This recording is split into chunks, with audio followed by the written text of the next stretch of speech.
అమ్మ ఎల్లబాకండి మీరు పోతే ఎల్లకి స్టేటస్ పోతుంది, కాంగ్రెస్ పార్టీ పరువు పోతుంది. 10 సంవత్సరాలు ఉన్నారు. కాంగ్రెస్ పార్టీని ఏం తప్పు చేయలేదు. మీకు ఇంకా కావాలంటే చాలా చేస్తుంది. చేసి మీ అబ్బాయి పార్లమెంట్ కాంగ్రెస్ పార్టీ ఇచ్చింది. చేయబాకండి పదే బస్సులు అంటే వాడు చేసిందని అధ్యక్ష. అక్క తమ్ముళ్ళ మధ్య జరిగిన లడాయితో సభ మొత్తం సమాధానం చెప్పుకునే అవకాశం ఇవ్వాలంటూ పోడియం చుట్టుముట్టే ప్రయత్నం చేశారు బీఆర్ఎస్. ఎంఐఎం కూడా సభ్యులకు ఛాన్స్ ఇవ్వాలని కోరారు. కానీ సభ ఆర్డర్ లో లేకపోవడంతో స్పీకర్ ప్రసాద్ అసెంబ్లీ వాయిదా వేశారు. అయినా సరే లక్ష్యం లేదు. బయటకు వచ్చిన సబితా ఇంద్రారెడ్డి మీడియా ముందు మరోసారి కన్నెనడి పెట్టుకున్నారు. సబితకు తోడుగా మాజీ మంత్రులు కేటీఆర్, సునీత లక్ష్మారెడ్డి కూడా మాట్లాడారు.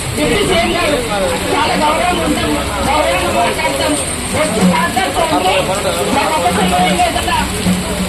అందరూ ఇస్తారేమనుకున్నాం.